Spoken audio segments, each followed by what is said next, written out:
할렐루야. 주의 이름으로 여러분을 환영합니다.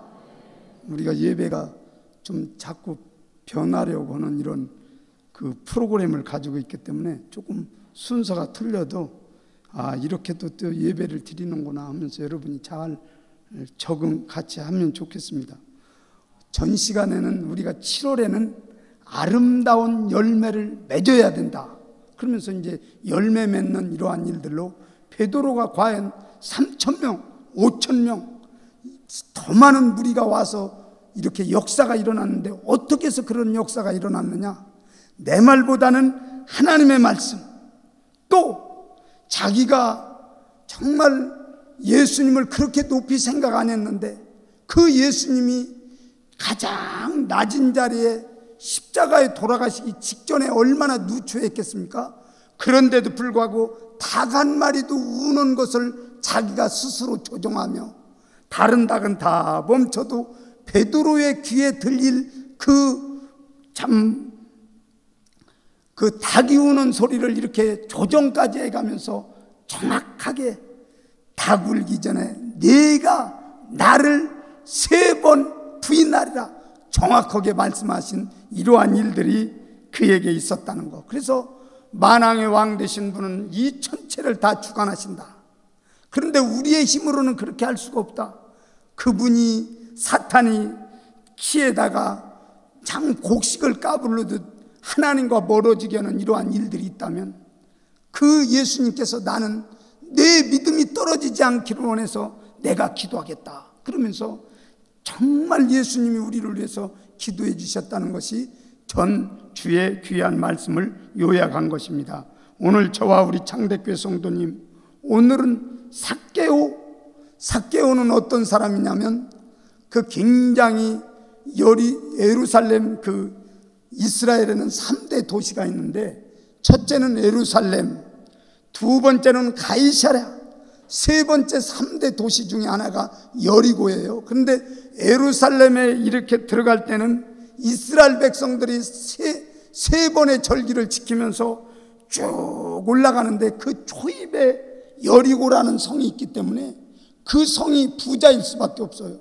그러면서 그들이 그 예루살렘에 왔다가 집에 갈 때는 조금 돈을 모아가지고 자기들이 필요한 양모도 사고 필요한 것도 사고 그래서 예루살렘이 굉장히 복잡해요.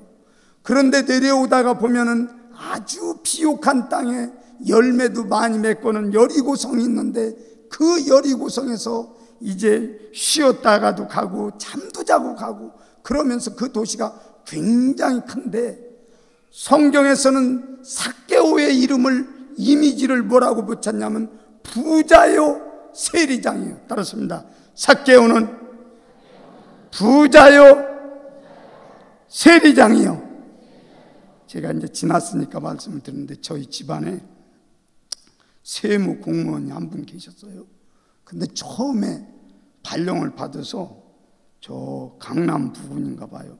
거기 가서 근무를 하는데 뭐 세무조사 때문에 이렇게 내려갔는데 자기 말로 그랬다는 거 자기도 생각하지 않고 이 농이 좋은데 그랬더니 그게 집으로 와 있더라잖아요. 그래서 자기가 깜짝 놀라면서 지금도 세무가 그렇게 무서운데 옛날에는 어떤 거냐면 노마의 속국이기 때문에 그 노마에서 얼마나 일정량을 바치면 3배를 받든지 4배를 받든지 아무 상관없어요. 그런데 지금 세리 삭개오는 어디에 있냐면 가장 중심된 도시의 세리장이니까 얼마나 물질적으로 풍요했겠습니까? 그런데 유대인들은 세리를 어떻게 생각을 하냐면 유대인들은 세리를 일단 세리가 됐다 그렇게 하면 그 사람은 유대인으로 취급을 안 해요. 이 사람은 우리 시민에서 박탈된 사람이다. 이런 그 박탈을 가져왔고 두 번째로는 재판을 할 때 증인석이 있지 않습니까? 그런데 세리가 증인을 쓰면 저건 거짓말만 많이 하는 사람이다. 그래서 증인으로 채택이 안 되는 사람들이에요. 또 학교나 또 어떤 공공사업을 할 때 기부금을 받는데 세리의 돈은 안 받아요. 그래서 세리를 생각하면 아주 우리로 생각하면 일제시대의 앞잡이였던 매국노처럼 생각하는 이런 그 이미지를 가지면 여러분이 좋습니다. 그러면서 성경에서는 그 세리를 뭐라고 하는 줄 아십니까? 세리와 죄인. 그러니까 오늘 본문에서도 그렇지 않습니까? 어찌하여 선지자라고 하고 하나님의 사람이라고는 저 사람이 도대체 죄인의 집에 들어간단 말입니까? 그러면서 쑥덕쑥덕 하면서 거기에서 그러한 말들이 일어나는 것이 바로 죄인, 그러면 세리, 동일한 그 위치를 가지고 있고, 세리와 이방, 자기들에게 민족에게서 퇴출된 사람, 그래서 그는 이방인이다 그렇게 생각하고 있는 거예요. 그리고 세리와 창녀, 그러니까 지저분하게 사는 사람과 그 세리와의 동등한 이러한 일들을 이렇게 보여주는 이러한 모습들을 우리가 보면서, 저와 우리 창대교회 성도님, 세리는 돈은 있을지 모르지만 주변으로부터 단절되고 철면피를 깔지 않으면 살 수 없는 이러한 어려운 상황 가운데 있을 때 자기가 가진 것은 있지만 자기의 공허함을 어떻게 할 수가 없는 참 이런 모든 상황 속에서 예수님이 지나가신다는 이야기를 듣고 가보니까 사람들이 많이 있어가지고 예수님을 만날 수 없어요. 그래서 그 얼마나 또 세리는 머리가 좋습니까? 예수님이 이 길목을 지나가실 것이다 해서 그 뽕나무 위에 올라가가지고 가만히 기다리니까 그 많은 사람들이 있는 중에도 거기에 뭐라고 그러냐면 예수님이 딱 나타나셔서 삭개오야 속히 데려와라 이렇게 말씀하신 거예요. 여러분, 저와 우리 성도님 따랐습니다. 우리 예수님은 자기를 만나려고 하는 사람에게는 만나주십니다. 믿습니까? 예수님이 아마 그 많은 사람 중에 삭개오라고 이름을 몰랐을 거예요. 그러나 그분은 전지 전능 모든 것을 다 알고 계시기 때문에 삭개오를 알아보고, 삭개오야 네가 나를 그렇게 만나려고 애쓴다며 그러면서 내려와라 이렇게 하는 거예요. 여러분, 정말 열매 맺는 이러한 신앙생활이 되려면 누가 뭐라고 해도 예수님을 만난 사람이 바로 열매를 맺는다는 것을 기억하시면서, 오늘 우리 창대교회 성도님 이 자리에 모여서 같이 예배를 드리지만 아직도 예수님이 나의 구주로 믿어지지 않는다면 여러분이 예수님 나를 좀 만나주게 해주세요 그러면서 성령님을 도움을 받으며 여러분이 도와달라고 하면 우리 예수님께서는 분명히 여러분이 예수님 만나는 아름다운 시간이 주님 안에 있을 줄을 믿습니다. 따랐습니다. 찾고자 하는 사람은 우리 예수님이 만나주십니다. 믿습니까?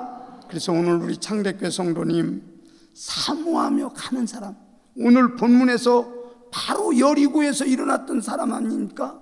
맹인이 눈이 어두워서 있었을 때 예수님이 지나가신다는 소리를 듣고 내가 저 예수님을 만나야 한다면서 다윗의 자손이여 나를 불쌍히 여기소서. 그러니까 사람들이 뭐라고, 야 시끄럽다 시끄러워 그러면서 얼마나 핍박을 했어요.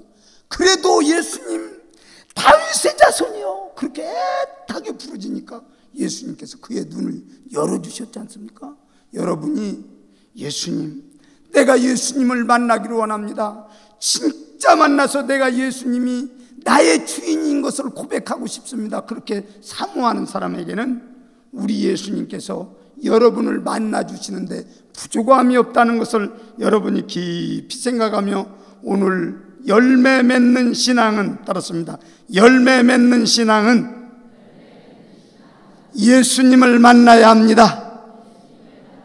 믿습니까? 두 번째로는 예수님을 만난 사람은 변화의 삶이 있다는 거예요. 그 얼마나 부자입니까? 그런데 내가 이웃을 위해서 이제는 내 재산을 절반이나 내놓겠습니다. 또 예수님, 내가 혹 남에게 압제한 이러한 일들이 있다면 그 압제한 모든 일들 때문에 4배나 갚겠습니다.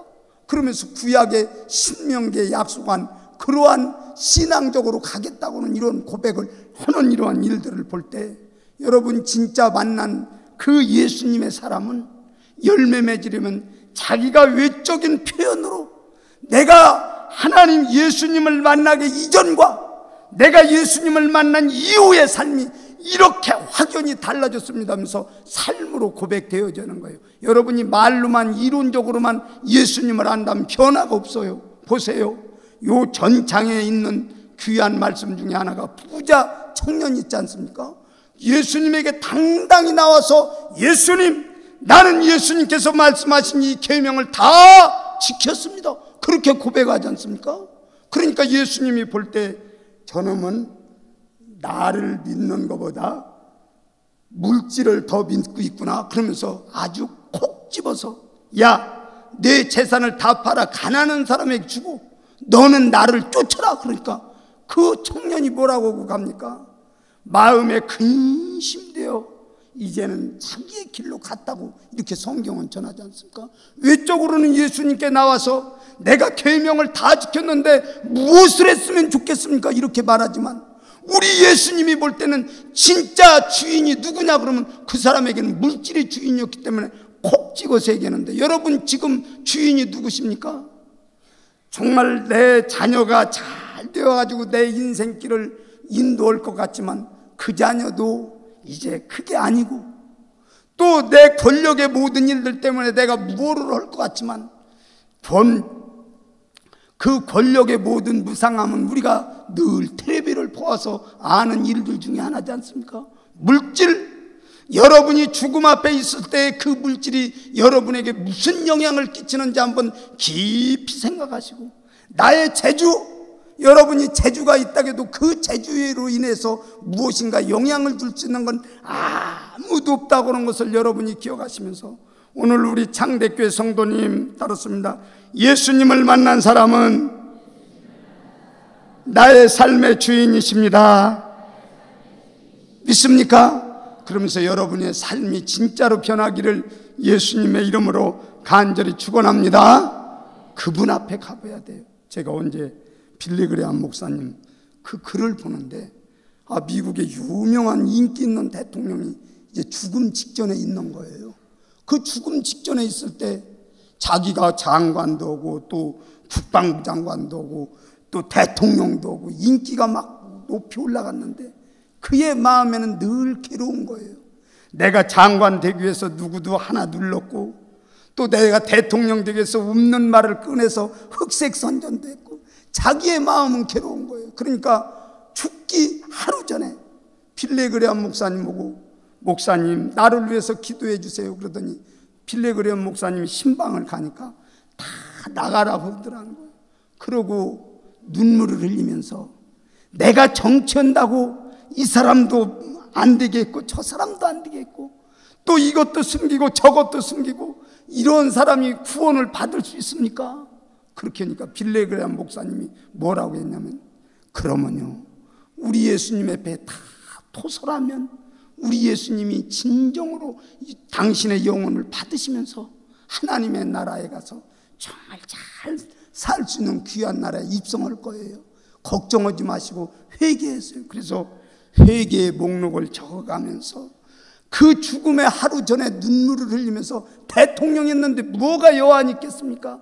그럼에도 불구하고 자기 영혼 때문에 눈물을 흘리면서 기도하다가 임종을 했다는 그 글을 보면서 여러분 미국 대통령도 그런 그 마지막 순간에 그런 일들이 있는데 여러분의 삶의 모든 일들이 회개할 것 있다면 회개하고 하나님 앞에 헌신할 수 있는 이러한 동력이 생기면 헌신도 하고 나의 삶이 예수님 만나기 전과 예수님이 만난 후의 삭개오의 모습처럼 우리도 다시 한번 새롭게 귀한 구별의 삶이 우리의 현실에 있기를 예수님의 이름으로 간절히 축원합니다. 따랐습니다. 예수 믿는 사람은 삶이 변하게 되어 있습니다. 믿습니까? 그래서 여러분이 한번 점검을 스스로 해보세요. 진짜 내가 예수님을 믿고 변한 것이 있나? 승질 낼 거 그대로 다 내고 또 절제하지 못하고 그냥 할 거 다 하고 그런데 여러분 그건 우리 하나님이 원하시는 것이 아니에요. 점점 성화라고 하는 건 주님 닮아가며 나의 삶보다는 이제는 내 영향력을 주는 분은 예수님이십니다. 주님 말씀이 내 우선입니다. 여러분 이렇게 분명하게 고백할 때 우리의 신앙은 점점 자라서 열매를 맺는다는 것을 우리가 꼭 기억하시면서 오늘 본문에 예수님이 오신 목적을 이제 내가 잃어버린 자를 위해서 이렇게 왔노라 결론을 맺으면서 내가 구원에 이르렀고 정말 너는 아브라함의 자손이라고 우리 예수님께서 인정하시지 않습니까? 다 인정 안 해도 정말 우리 예수님이 인정하면 된다는 것을 여러분이 기억하시면서 오늘 우리 장대교회 성도님 세월이 이래서 그렇습니다. 그래도 하나님의 말씀으로 돌아가야 하고 내 생각이 이게 맞습니다. 그래도 하나님 앞에 돌아가야 하고 우리 장대교회 성도님은 따랐습니다. 우리의 모든 삶은 말씀으로 돌아가야 합니다. 아멘. 노무현 대통령 화장했다는 그때 또 마침 우리 성도님이 돌아가셔서 거기 가서 이제 화장장에서 가만히 보시니까 거기에 큰 비석이 막 있더라고. 그런데 그 비석에 뭐라고 썼냐면 제가 제일 좋아하는 시 중에 하나가 천상병 시인의 귀천이라는 시가 있는데 그 글귀를 놓았더라고요. 나 하늘로 돌아가리라. 새벽빛과 닿으면 쓰러지는 이슬 더불어 손에 손잡고 나 하늘로 돌아가리라. 노을빛 함께 단둘이서 기슭에서 놀다가 구름 손짓하는 나 하늘로 돌아가리라. 아름다운 이 세상 소풍 끝내는 날 가서 아름다웠더라고 말하리라. 여러분 인생은 왔다 가는 거지만 여러분이 분명하게 잘 살고 하면 주님 앞에 섰을 때 오늘 그 시인처럼 가서 아름다웠더라고. 내가 주님 때문에 헌신된 일이 이렇게 있었고 주님 때문에 내 삶의 흔적이 이렇게 있었고 주님 때문에 이러한 열매를 맺었다고 우리 하나님 앞에 섰을 때 그 아름다운 세상이 주님 때문에 이러한 삶을 살았노라고 여러분이 고백한다면 그건 진짜 복된 아름다운 열매 맺는 삶인 줄을 믿습니다. 따라서 줍니다. 우리가 죽음을 생각하면 본향 돌아갈 것을 생각하면 아멘. 그러면서 여러분의 신앙을 분명히 하기를 예수님의 이름으로 간절히 축원합니다. 기도하십시다. 여러분